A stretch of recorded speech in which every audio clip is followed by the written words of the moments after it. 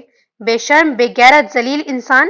ابھی اس نے کمرے میں قدم رکھا ہی تھا جب چچا جان اس پر جھپٹ پڑے تھے اور نہ سمجھی سے ان کے غصے سے سرخ ہوتے ہوئے چہرے کو دیکھنے لگا۔ اس کے ہاتھ سے بریف کیس چھوٹ کر دور جا گرا تھا۔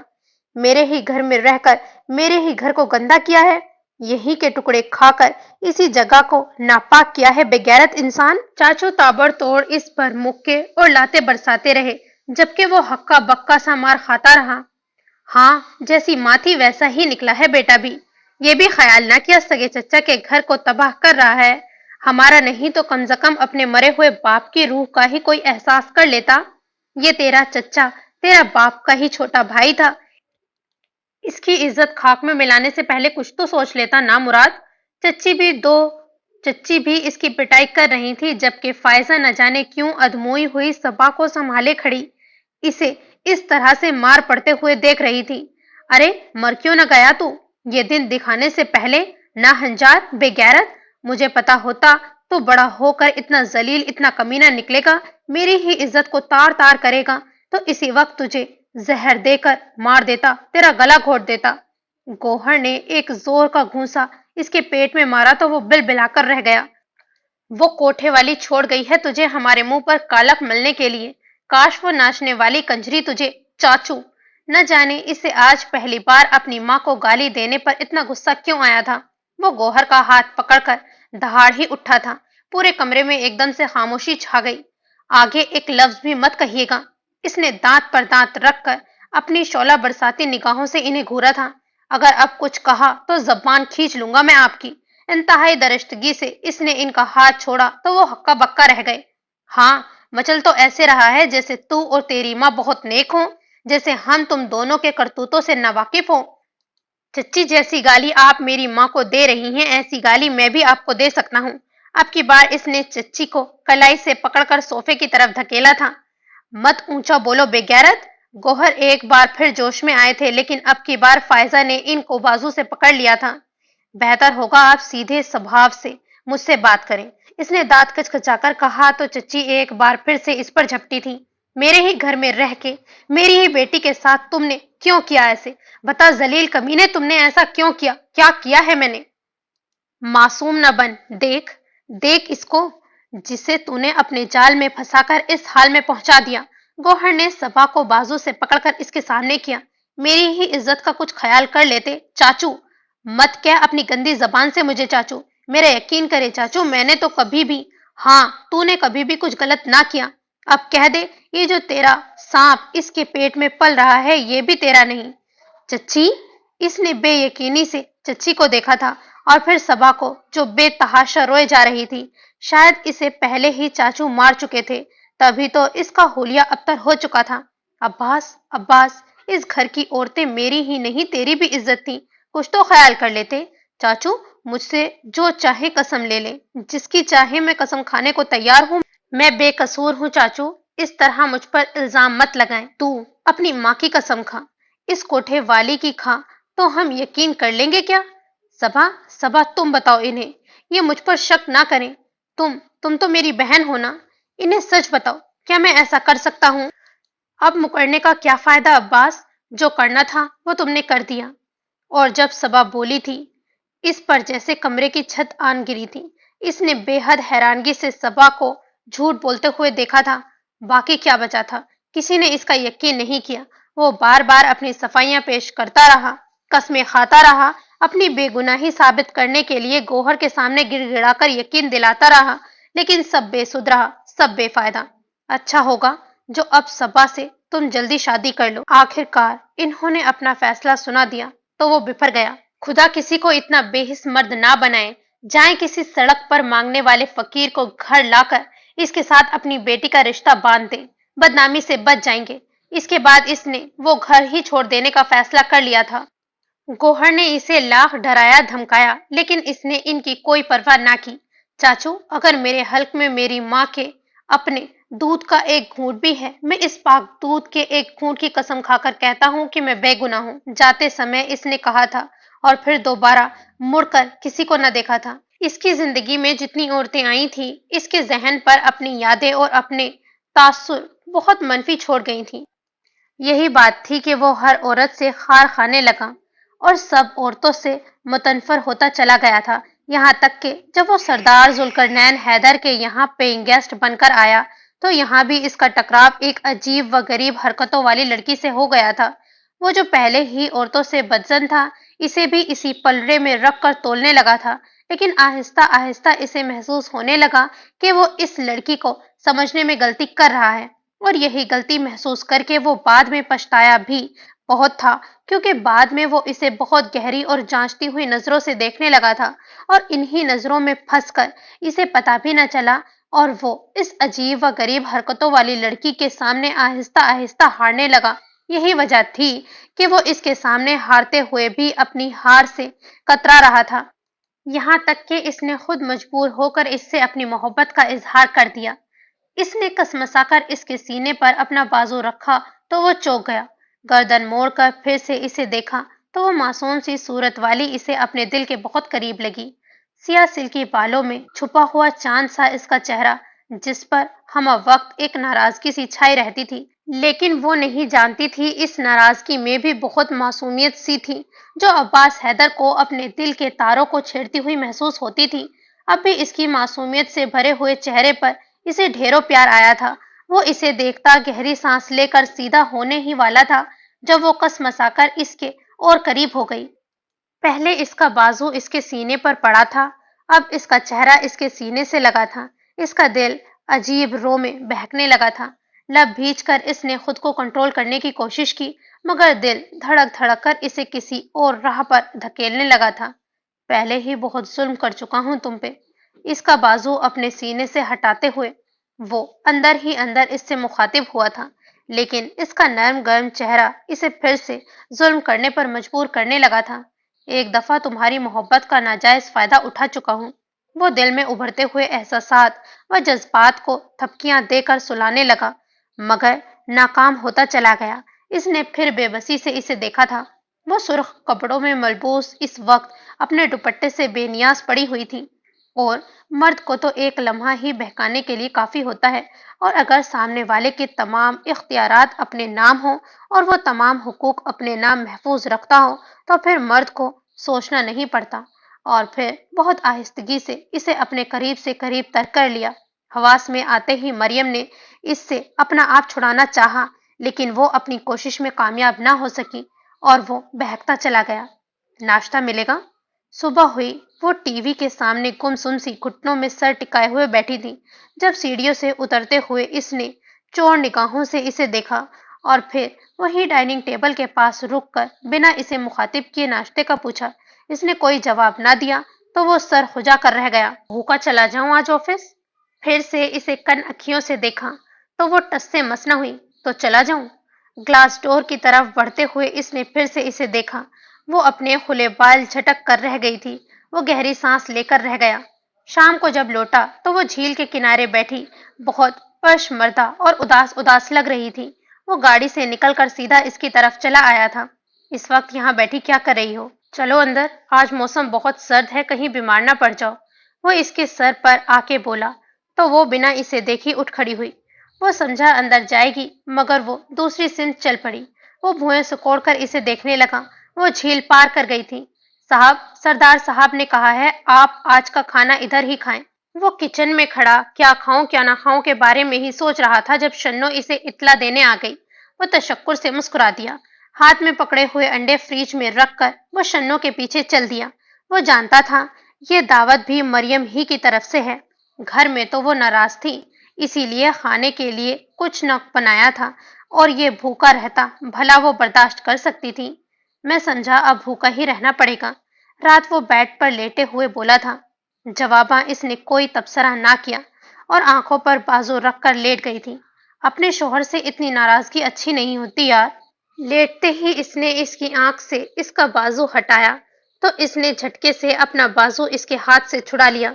ایک شوہر اتنی سرد رات میں اپنی بیوی کی رفاقت کے لیے تڑپتا رہے، کیا یہ ظلم نہیں مریم؟ کچھ دیر بعد وہ جھکا ہوا بول رہا تھا۔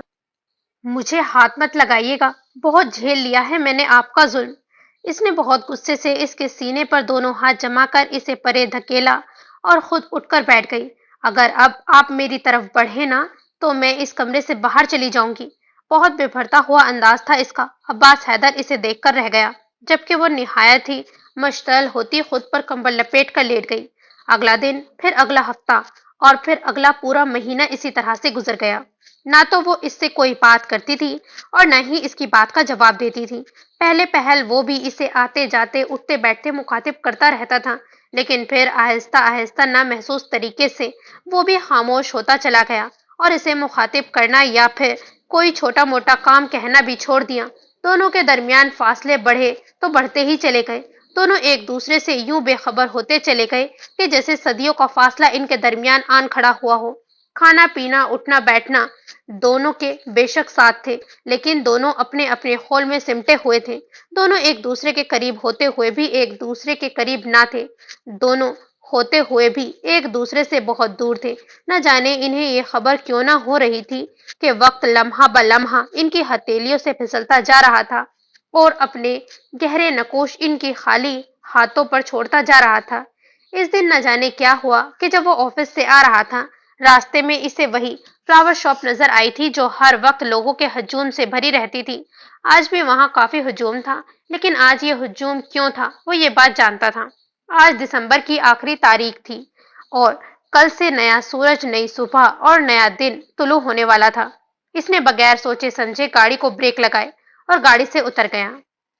جب وہ واپس گاڑی کی طرف آیا تو اس کے ہاتھ میں شبنم سے تر آدھ کھلی گلاب کی کلیوں کا خوشبو سے بھرا ہوا بوکے تھا، جس کے ساتھ ہی ایک چھوٹا سا گولڈن کلر کا کارڈ چپکا ہوا تھا جس پر my dear happy new year کے سیاہ حرف دمک رہے تھے۔ وہ پھول ہونٹوں کے قریب لے جا کر مسکرا دیا اور پھر گاڑی سٹارٹ کر دی۔ اس دن وہ جان بوجھ کر تھوڑا لیٹ گھر آیا تھا۔ اپنے کمرے کی طرف جاتی ہوئی سیڑھیاں چڑھتے ہوئے اس کے ہونٹوں پر بہت دل فریب مسکراہٹ پھیلی ہوئی تھی۔ دروازے پر پہنچنے تک اس کی نظریں مسلسل رسٹ واچ کی سوئیوں پر دوڑ رہی تھیں۔ ابھی وہ دروازہ دھکیلنے ہی لگا تھا کہ باہر ایک دم شور شرابہ شروع ہو گیا۔ فضا میں ہر طرف پٹاخوں اور دھماکوں کی آوازیں ابھرنے لگی تھیں، ہر طرف تالیاں اور سیٹیاں بجنے لگی تھیں۔ اس نے رسٹ واچ پر دیکھا، چھوٹی سوئی پورے 12 پر رکی ہوئی تھی۔ السلام علیکم۔ اس نے دروازہ دھکیلتے ہی سلام کیا تھا۔ سامنے ہی وہ صوفے پر الجھی بکھری پریشان چہرہ لیے بیٹھی تھی، جو اس کی آواز پر ایک دم اٹھ کھڑی ہوئی اور پھر دوڑ کر اس کے پاس پہنچی۔ کہاں تھے آپ؟ موبائل کیوں آف کر رکھا تھا آپ نے؟ کب سے میں آپ کو فون کر رہی ہوں، آپ کوئی جواب کیوں نہیں دے رہے تھے؟ کیا ہو گیا تھا آپ کو؟ آپ خیریت سے تو تھے؟ وہ بالکل ہجانی حالت میں بولتی، کبھی اس کے ہاتھ پکڑ رہی تھی اور کبھی اس کا چہرہ چھو اور تھپک رہی تھی۔ وہ حیرانگی سے اسے دیکھنے لگا۔ آپ خیریت سے تو تھے؟ ہاں، مجھے کیا ہونا ہے یار؟ وہ اس کی آنکھوں میں عجیب سا ڈر خوف محسوس کر کے نادم سا ہو گیا تھا۔ وہ تو پچھلے 1.5 مہینے سے یہی سمجھ رہا تھا کہ وہ اس کے وجود سے ہی بے خبر ہو چکی ہے، لیکن وہ تو اب بھی بالکل ویسی ہی تھی، اس کا خیال رکھنے والی، اس سے باخبر رہنے والی، اس سے اس طرح محبت کرنے والی۔ میں سمجھی۔ وہ عجیب اضطراری حالت میں اپنے بالوں میں انگلیاں چلاتی ہوئی ہونٹ کچلتی ہوئی بیڈ پر جا کر بیٹھ گئی تو وہ بھی چلتا ہوا اس کے قریب آن رکا تھا۔ کیا سمجھی تھی تم؟ کچھ نہیں۔ آپ کھانا کھائیں گے؟ اپنے ہاتھوں کی انگلیاں مروڑتے ہوئے وہ اسے دیکھے بغیر بولی تو وہ اس کے پاس بیٹھ گیا۔ کھانا تو میں کھا کے آیا ہوں، البتہ یہ پھول میں تمہارے لیے لایا ہوں۔ اس نے بوکے اس کی طرف بڑھایا تو وہ سوالیہ نظروں سے اسے دیکھنے لگی۔ Happy new year. وہ مسکرایا تو وہ کچھ بھی کہے بغیر چہرے کا رخ موڑ گئی۔ پھول لینے سے انکار نہیں کرتے، آپ جیسے لوگوں سے پھول لیے بھی نہیں جاتے۔ کچھ دیر بعد اس کی بھیگی آواز کمرے میں گونجی تھی۔ تو کیا ایک شوہر اپنی بیوی کے لیے لوگ ہوتا ہے؟ وہ اس کے ٹیڑھے لہجے پر کچھ بھی نہ بولی تھی۔ وہ کچھ دیر خاموشی سے اسے دیکھتا رہا، پھر ہاتھ بڑھا کر اس کا چہرہ اپنی طرف موڑ لیا۔ ہاتھ مت لگائیں مجھے، ایک دم وہ ترشی سے بولی اور اس کا ہاتھ پیچھے جھٹک دیا۔ اس نے اس کے غصے کو کسی خاطر میں نہ لاتے ہوئے پھول اس کی گود میں رکھ دیے اور اسے شرارت سے اپنے بازوؤں کے حالے میں لے لیا تھا۔ پلیز ڈونٹ ٹچ می، وہ غصے سے چلا اٹھی اور اس سے اپنا ہاتھ چھڑانے لگی، لیکن اس کی آہنی گرفت بہت مضبوط تھی، اس کی کوشش بیکار گئی تھی۔ پلیز، نہایت ہی مشتعل ہو کر اس نے گود میں پڑے ہوئے پھول اٹھا کر دور پھینک دیے تھے۔ یار، اتنی ناراضگی بھی اچھی نہیں ہوتی۔ مانا کہ ایک بار مجھ سے غلطی ہو گئی ہے، لیکن میں بھی انسان ہوں، بشر ہوں، مجھ سے بھی غلطی ہو سکتی ہے۔ کیا تم مجھے معاف نہیں کر سکتی؟ معاف؟ آپ معافی کا کہتے ہیں؟ میں نفرت کرتی ہوں آپ سے۔ یہ کب ہوا؟ وہ اسے اور ساتھ لگاتے ہوئے بولا تو اس نے غصے سے اسے پیچھے دھکا دے دیا۔ خبردار، جو اب آپ میرے قریب آئے تو شوہر ہوں میں تمہارا، جو چاہوں تمہارے ساتھ کر سکتا ہوں، تم کون ہوتی ہو مجھے روکنے والی؟ وہ بھی ایک دم سے بے پر اٹھا تھا خبردار، پہلے بھی آپ میرے ساتھ بہت زیادتی کر چکے ہیں۔ اس نے تنبیہ کرنے کے سے انداز میں انگلی اٹھائی تو اس نے اس کی انگلی پکڑ لی تھی۔ لیکن اب تم میری بیوی ہو، جب اور جس وقت چاہوں کچھ بھی کر سکتا ہوں میں۔ ہاں، اسی لیے آپ چلے آئے تاکہ تاریک رات کو اور تاریک کر سکے، ہے نا؟ اپنی ضرورت تو آپ کو یاد رہتی ہے، لیکن دوسروں کا کیا حال ہوتا ہے کبھی سوچا ہے آپ نے اس بارے میں؟ آپ کے پیچھے ہٹتے ہی مر جانے کو جی چاہتا ہے میرا۔ گھن آتی ہے آپ کے وجود سے، نہایتی نفرت سے کہتی وہ اس کے پاس سے اٹھ گئی۔ اگر اتنی ہی نفرت ہے تمہیں مجھ سے تو اس وقت یوں حال سے بے حال ہوتی انتظار کیوں کر رہی تھی میرا؟ یوں بے چینی سے مجھے فون کیوں کر رہی تھی؟ میرے ہاتھ لگانے سے اگر تمہیں اتنی ہی گھن آتی ہے تو ابھی کچھ دیر قبل اس طرح بے قراری اور بے تابی سے مجھے کیوں چھو رہی تھی؟ وہ اس کے سامنے کھڑا ہو کر انتہائی غصے سے چلایا تو وہ زخمی نظروں سے اسے دیکھ کر رہ گئی۔ اگر اس دن میں بہک گیا تھا تو اس میں میرا کیا قصور تھا؟ تم نے ہی مجھے بہکنے پر مجبور کیا تھا، نہ آتی میرے پاس نہ مجھ کو کمبل اڑاتی۔ ہاں، میں نے غلطی کی تھی اور آپ نے میری اس غلطی سے ناجائز فائدہ اٹھا لیا، اپنے اندر کا کمزور اور ہوس کا مارا شخص باہر نکال لیا۔ یہ بھی خیال نہ کیا کہ جس کو اپنی ہوس کا نشانہ بنا رہے ہیں وہ لڑکی آپ سے ٹوٹ کر محبت کرتی ہے۔ اگر آپ واقعی ایک کمزور اور عام کردار کے مالک تھے تو کم از کم اس محبت کو تو اپنی ہوس کا نشانہ نہ بناتے، اس محبت کے واسطے ہی مجھے معاف کر دیتے۔ اپنا کمزور اور گرا ہوا کردار مجھ پر چٹاخ۔ بہت زور کا ہاتھ پڑا تھا اس کے گال پر، وہ وہیں بیٹھ پر گر گئی۔ اگر میں اتنا ہی کمزور اور گرا ہوا شخص ہوتا تو اس وقت تم یہاں میرے سامنے نظر نہ آ رہی ہوتی۔ اگر چاہتا تو میں اس دن تم سے قطع تعلق کر سکتا تھا، چھوڑ سکتا تھا میں تم کو، یہاں سے فرار ہو سکتا تھا، پھر دیکھتا تم کسے اپنی بے گناہی ثابت کرتی، کس کس کے سامنے جا کر اپنا پاک دامن دکھاتی۔ وہ انتہائی مشتعل ہو کر چلایا تھا۔ سچ کہوں تو مریم عباس تم کچھ نہیں کر سکتی تھی سوائے رونے کے۔ تم چاہتی بھی تو کوئی تمہارا اعتبار نہ کرتا، کوئی تمہاری بات نہ مانتا۔ وہ بیڈ کے پاس کھڑا ہو کر بولا تھا۔ وہ روتے ہوئے اسے دیکھنے لگی۔ میں نے اگر چپ چاپ تمہیں اپنے نکاح میں لے لیا تو صرف اسی لیے کہ تم کہیں بدنام نہ ہو جاؤ، لوگ تم پر تھو تھو نہ کریں، کوئی تمہیں برا نہ کہے۔ وہ اس کی نیر بہاتی آنکھوں میں دیکھتا ہوا اس کے پاس بیٹھ گیا۔ میرا کیا تھا یہاں، کون سا لوگ مجھے جانتے تھے؟ اگر تم آگے جا کر مجھ پر انگلی بھی اٹھاتی تو لوگ اسے محض ایک اسکینڈل سمجھتے، میں تو پھر بھی بچ جاتا، لیکن تم لوگوں کی نظروں میں آ جاتی اور میں نہیں چاہتا تھا کہ تم پر کسی کی گندی اور شک بھری نظر پڑے۔ اسی لیے 10 دنوں کے اندر اندر تمہیں اپنے نام کر لیا کہ صرف میری وجہ سے تم لوگوں کی نظروں میں گر نہ جاؤ، تم بدنام نہ ہو جاؤ، کہیں لوگ تمہیں برا نہ کہیں۔ وہ شکستہ لہجے میں بولتے ہوئے اسے سیدھا کرنے لگا تھا۔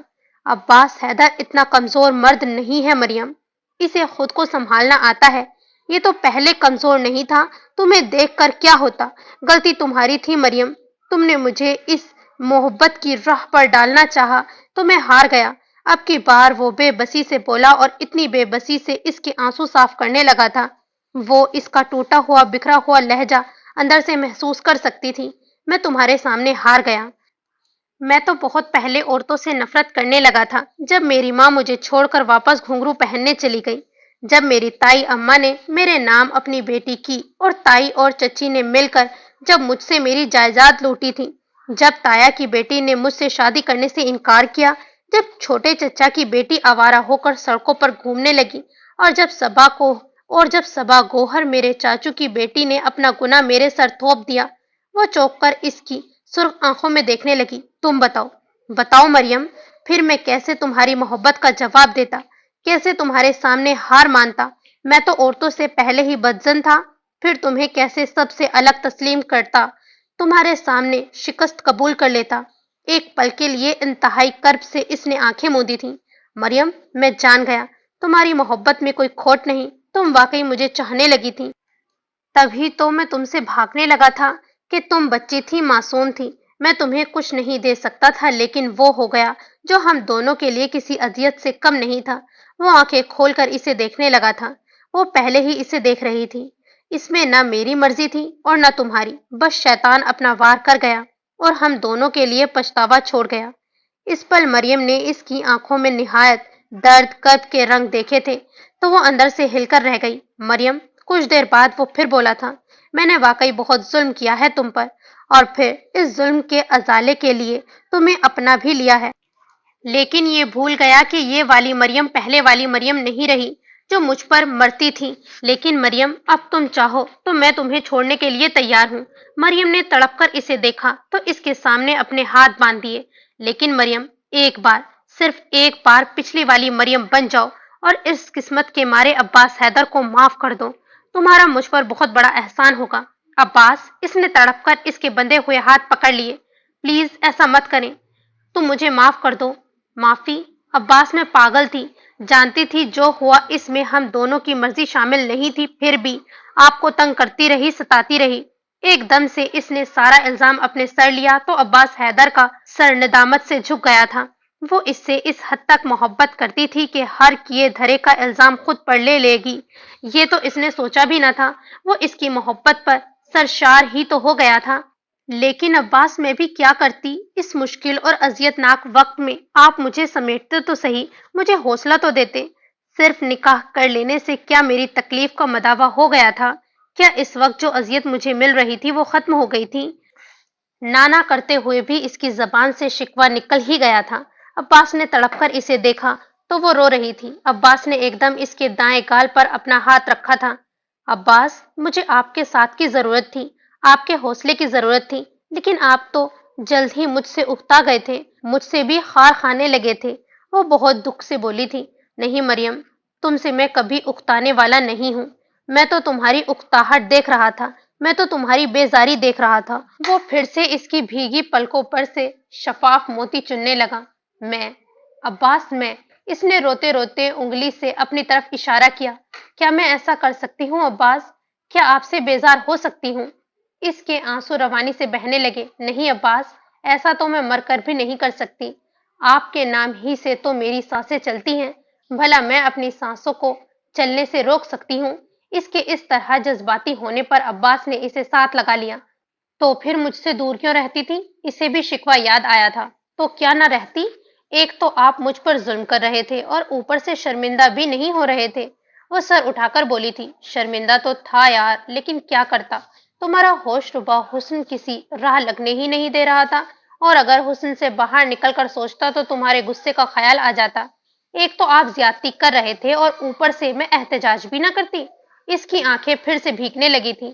اچھا تو وہ احتجاج تھا؟ وہ کہکا لگا کر ہنسا اور پھر نیچے جھک کر تمام پھول سمیٹ لیے۔ میں بھی صدا کا بے عقلا ہوں، ہر عورت کو ایک ہی پلڑے میں رکھ کر سوچتا رہا، یہ بھی خیال نہ کیا کہ میری بے اعتنائی کسی کے لیے عذاب جان بھی ہو سکتی ہے۔ تمہیں بھی ویسے ہی سمجھتا رہا۔ قصور آپ کا نہیں، آپ کو ماحول ہی ایسا مل رہا تھا کہ آپ ہر عورت سے متنفر ہوتے چلے گئے۔ پے در پہ کچھ ایسے واقعات آپ سے ٹکراتے رہے کہ آپ ہر عورت کو ایک ہی جیسی سمجھنے لگے، عورت کا دوسرا روپ آپ دیکھ ہی نہ سکے، اور اگر دیکھ بھی لیتے تو اسے اصل سمجھ ہی نہ سکے۔ وہ بھلا اسے بھی شرمندہ ہوتے ہوئے دیکھ سکتی تھی؟ فٹ اس کی حمایت کرنے لگی تھی تو وہ مسکرائے بغیر نہ رہ سکا۔ مریم جی، میری زندگی آسان ہو گئی ہے، اس نے بہت سنجیدگی سے کہا تو وہ حیران ہو گئی۔ کیسے؟ تمہارے جیسے جیون ساتھی قسمت والوں کو ملتے ہیں، اور میں اتنا خوش قسمت ہوں گا میں نے کبھی سوچا بھی نہیں تھا۔ اس نے اتنی محبت اور خلوص سے کہا کہ وہ اپنی بھیگی پلکیں جھکا گئی تھی۔ اب تو پھول لوگی نا؟ وہ اس کے ہاتھوں پہ پھول رکھتے ہوئے بولا تو وہ آنکھیں اٹھا کر اسے دیکھنے لگی۔ یار ایسے نہ دیکھا کرو، اندر کچھ کچھ ہونے لگتا ہے، اگر کچھ کچھ ہوتا ہے تو اسے باہر لے آئیں۔ وہ سوچے سمجھے بغیر بولی تو اس نے ایک لمحہ بھی ضائع کیے بغیر اسے کھینچ کر اپنے ساتھ لگا لیا۔ عباس پلیز، اب نہیں یار، اب نہیں روکنا، پہلے ہی میں بہت تڑپ چکا ہوں، نہ جانے کیسے کیسے اپنے آپ کو قابو کیا، نہ جانے کس کس طرح اپنی خواہش کو بار بار دباتا رہا، لیکن آج نہیں یار، آج تو تم خود خوشی خوشی اجازت دے دو، میں اب تم سے دور نہیں رہ سکتا۔ ایک دم سے اس کا لہجہ مخمور ہوا تھا تو وہ کچھ بول ہی نہ سکی۔ آج تو ناراض نہیں ہوگی؟ وہ پھر کچھ نہ بولی تھی۔ اس مبارک نئے سال کے ساتھ ہماری بھی زندگی کا آغاز ہے، جب میں گرا تو تم مجھے اٹھا لینا، اور اگر کبھی تم بکھرنے لگو گی تو میں تمہیں سمیٹ لوں گا۔ اس عہد کے ساتھ مریم کہ اب عباس تمہارا ہے اور تم میری ہو، اس احتساب کے ساتھ زندگی کا آغاز کریں گے۔ میری زندگی تمہیں ملے، تمہاری سانسیں مجھے ملے۔ اس کی سرگوشی کمرے میں گونجی تھی اور مریم نے اس کے سینے پر اپنا سر رکھتے ہوئے اطمینان سے آنکھیں موند لی۔ جان گئی تھی راہ سے بھٹکا ہوا مسافر رستے پر آ گیا ہے۔ اب نئے سال کی کرنیں اسے منزل کا صاف راستہ دکھا دیں گی۔ So this is the end of this novel. امید کرتی ہوں آپ کو پسند آئی ہوگی۔ جیسی بھی آپ کو لگی ہو کمنٹ سیکشن میں جا کر اپنی رائے کا اظہار ضرور کریں، اور نیکسٹ ناول بالکل اے دل مشکل ہی ہوگی، سو ڈونٹ وری۔ اپنا بہت دھیان رکھیں، دعا میں یاد رکھیں، چینل کو سبسکرائب کرنا بالکل نہ بھولیں۔ خدا حافظ۔